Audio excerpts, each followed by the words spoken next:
Hello, folks. Here to talk a bit about Syria today and take your questions. Can you all hear me? Yes. Okay. Let me review the bidding since the Astana meeting last week on Thursday of Turkey, Iran, and Russia, trying to focus on the political track. And I'll focus my remarks on the political track because we're at a critical juncture on that important track. In this month, I'll explain a little bit why and where we are on it.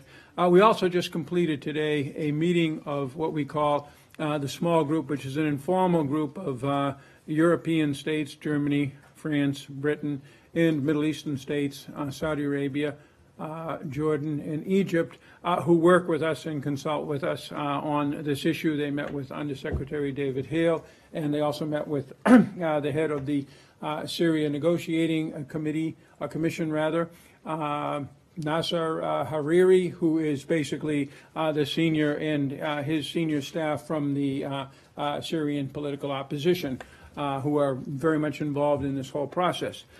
So what I'd like to do is to take you through what happened last week and where we are now with the small group. As you may remember, the summit in Istanbul over a month ago now saw Angela Merkel, Vladimir Putin, President Macron, and President Erdogan meet together to discuss Syria. They discussed primarily two very contentious issues: the Idlib deconfliction zone, a ceasefire, and particularly the political process, specifically the constitutional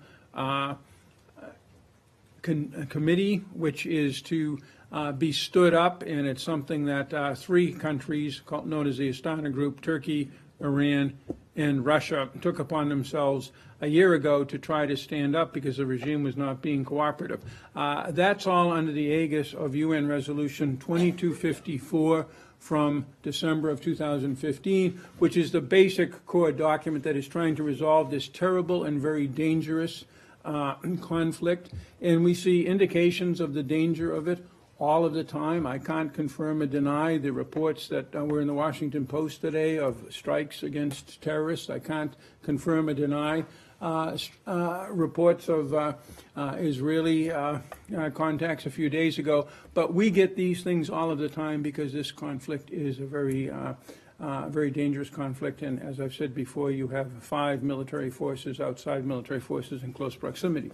Okay, so we were hoping, following up from the Istanbul conference, that the Russians, the Iranians, and the Turks would be able to finalize the third list of members to this constitutional committee, and that was a primary goal of the Astana meeting last Thursday.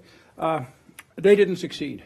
They issued a statement that basically did examine the Idlib de-escalation area, they call it, and stressed the importance of a lasting ceasefire while underlying the necessity to continue the effective fight against terrorism. That is good news because the Idlib ceasefire, as President Trump notably and other senior officials have said, is very, very important to the overall hope for stability in Syria.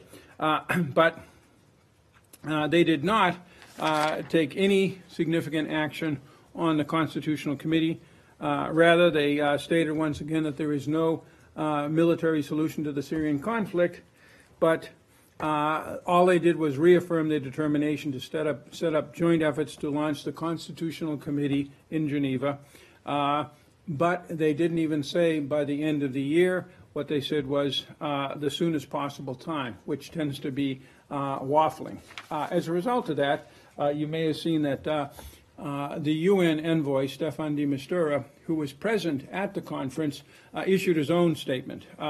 It begins, Staffan de Mistura appreciates the work done at the Astana meeting by the three guarantors to ensure the Idlib de-escalation arrangements are sustained. He then issued for the UN, at this point in the process, quite a strong statement. However, Special Envoy de Mistura deeply regrets that at a special meeting in Astana with the three Sochi co-conveners, there was no tangible progress in overcoming the 10-month stalemate on the composition of the Constitutional Committee. This was the last occasion of an Astana meeting in 2018 and has, sadly for the Syrian people, been a missed opportunity to accelerate the establishment of a credible, balanced, and inclusive Syria-owned, Syria-led, UN-facilitated Constitutional Committee. We then issued a statement by Heather, no breakthrough on the Astana meeting, pointing out what had happened, making reference to Stefan, and basically saying that this Astana process, we think, has come to its end. Today, with the Syria Small Group, we first of all reviewed implementation of a UN-facilitated, Syrian-led, and Syrian-owned political process that would create a permanent, peaceful, and political end, in line again with 2254.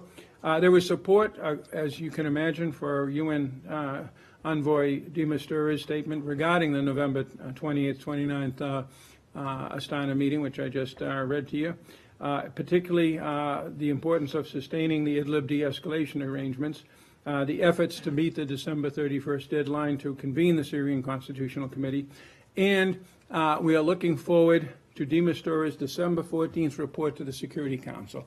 That will be the key point where we see whether we are going to have the political process moving forward under the UN,